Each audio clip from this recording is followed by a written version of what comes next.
আসসালামু আলাইকুম রহমতুল্লাহি ওয়া বারাকাতুহু। দেশ এবং দেশের বাইরে যে যেখান থেকে আমাদের এই ভিডিওটি দেখছেন সবাইকে আন্তরিক ধন্যবাদ।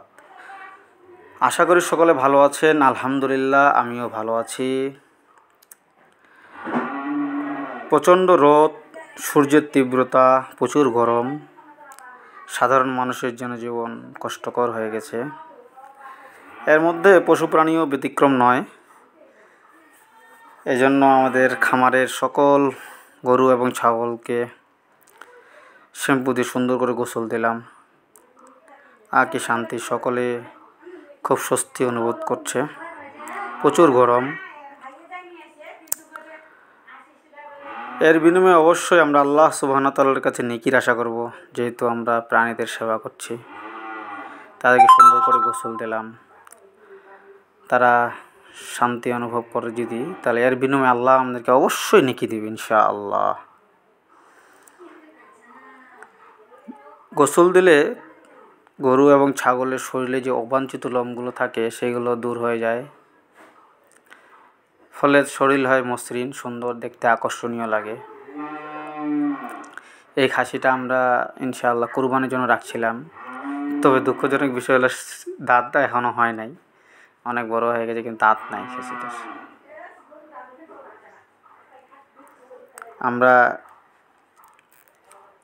আপনারা আপনাদের খামারের পশুদেরকে ইনশাআল্লাহ গোসল দেবেন, নিয়মিত গোসল দেবেন। আমরা নিয়মিত গোসল দিই সপ্তাহে একদিন ছাগলদেরকে, আর গরমের সময়। আর গরুকে তো প্রতিদিন দিতেই হয়, না দিলে উপায় নেই। গরুকে প্রতিদিন গোসল দিতে হয়, না দিলে গরু সমস্যা, যেহেতু এগুলো হাই পার্সেন্টেজের গরু, ফ্রিজিয়ান ক্রস, এই জন্য ওদেরকে প্রতিদিন গোসল দিতে হয়।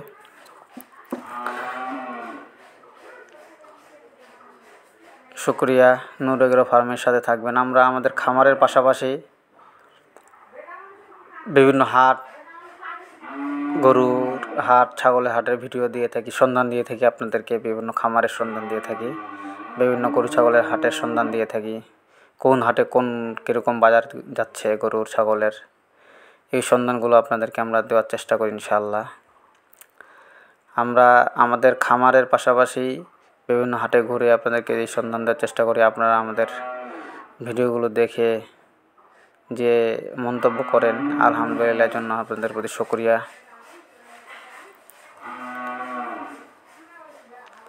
সবার গোসল করে দেওয়া হয়ে গেছে, সবাইকে বাইরে বের করে দিয়েছি। এখন ভিতরটা সুন্দর করে পরিষ্কার করে ফ্যান দিয়ে দেব, শুকাই যাবে। আলহামদুলিল্লাহ। আমরা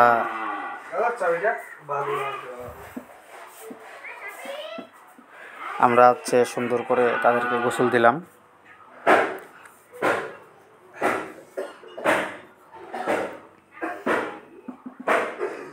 শুকরিয়া, জাযাকাল্লাহু খায়রান জাযা।